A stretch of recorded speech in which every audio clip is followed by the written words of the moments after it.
Hello, wonderful people of the great World Wide Web. Welcome to another episode. Albania is behind me and I'm back in Montenegro, heading toward home. But not quite yet. I still had a few roads in mind that I wanted to check out. So, let's see what's next. I crossed into Montenegro at the Sukobin-Muricwan border, south of Lake Shkoder.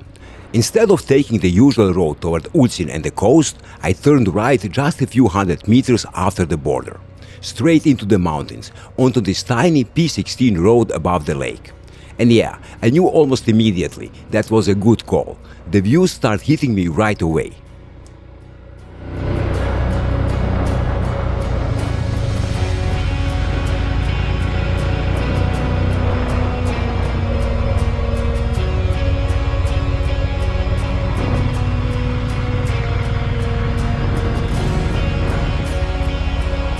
Lake Shkoder, or Skadar Lake, is the largest lake on the Balkan Peninsula, with around 50 islands. Looking at it, it's hard not to think about the stories behind it. And since I haven't told you any legends in the last few episodes, here is one about how it was created. According to the legend, the lake was formed from the tears of a Montenegrin fairy. She fell in love with a sailor with deep blue eyes, but love between fairies and humans was forbidden, and she knew God would never allow it. In her desperation, she asked God to give her the same deep blue eyes her forbidden love had. But her wish was denied. Heartbroken, she stopped caring for the land around her, and everything slowly began to fade, just like she did. Angered by this, God took her sight away.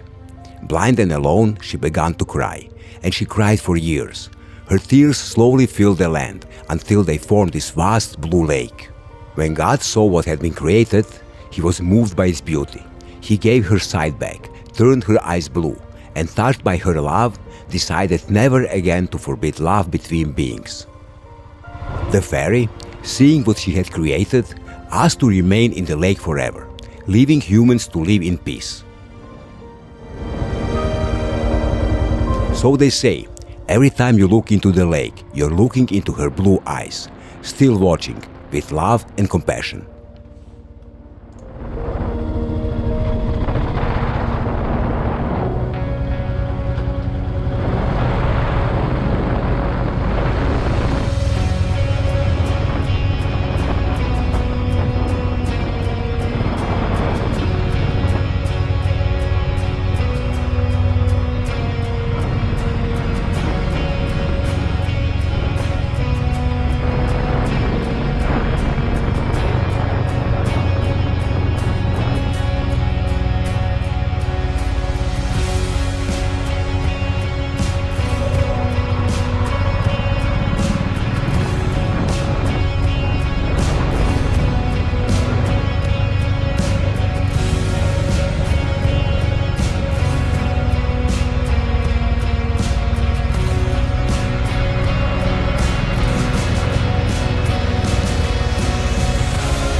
The road took me to Virpazar, where I stopped to rest, enjoy the view, and feed a few stray dogs.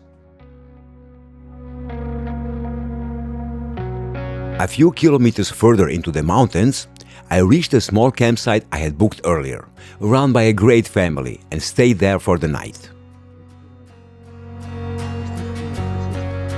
Next day, back on the road. But first, a small rescue mission. I just hope I actually helped this little fella and didn't mess up his entire journey to the other side.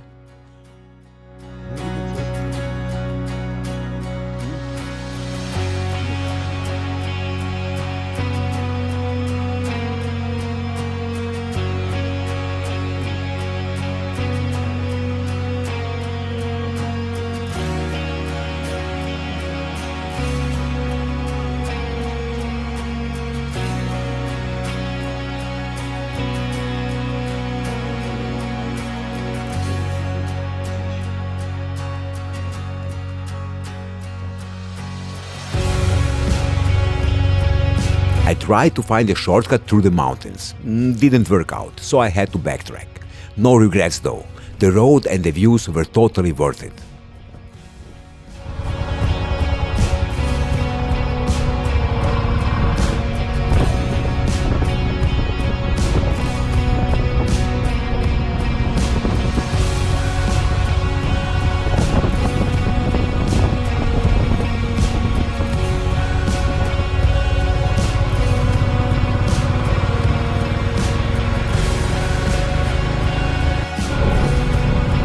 After failing to find that shortcut, I eventually came across a small road connecting the M2 and M2.3, leading towards Cetinje and my goal, the P1.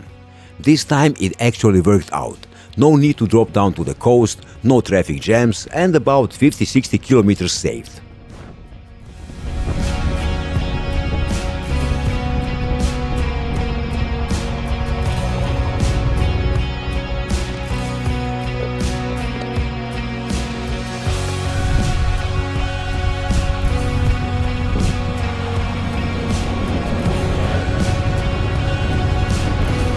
The next shots should make it pretty clear why I was aiming for the P1 road toward Kotor.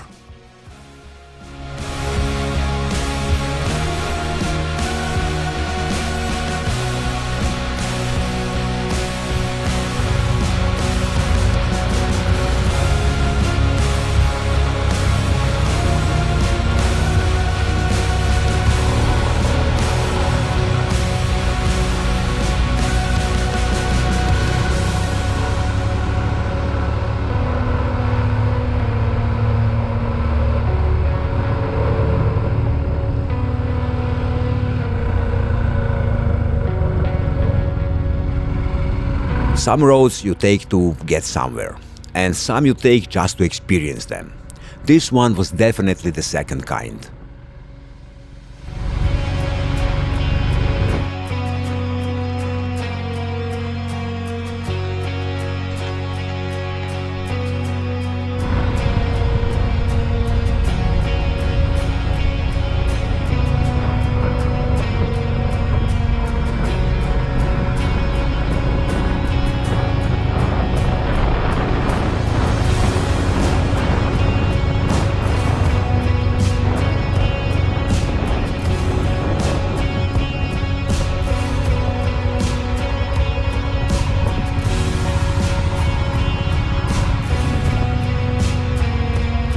Twisting through the mountains with 25 numbered switchbacks, the P1, also called the Kotor Serpentine road, offers spectacular views of the Bay of Kotor.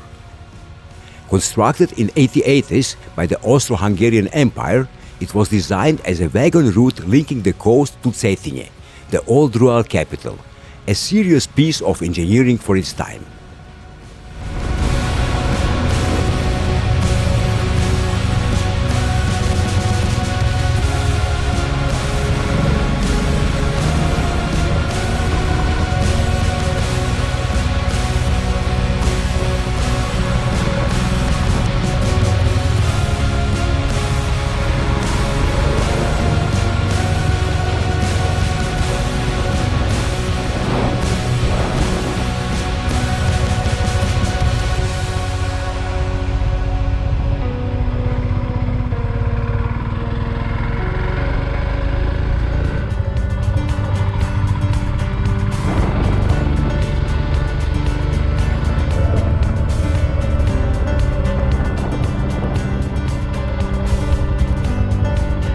Made sure a few more stray dogs got something to eat along the way.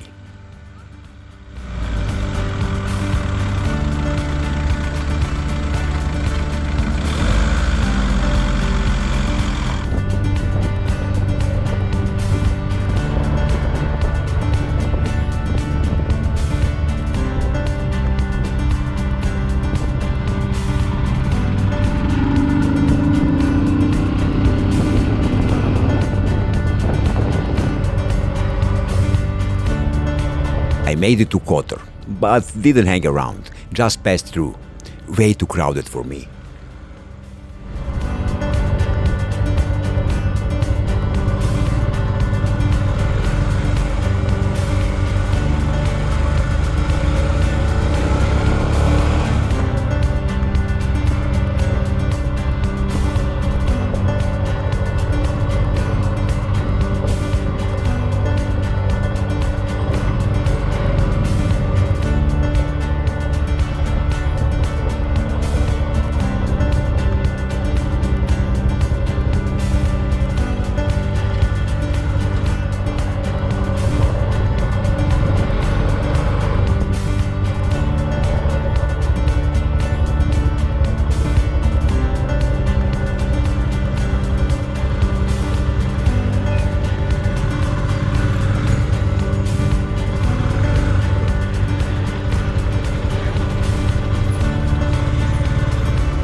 Once I made it out of the traffic in Kotor, I kept going toward the Croatian border, and it turned into another great coastal ride.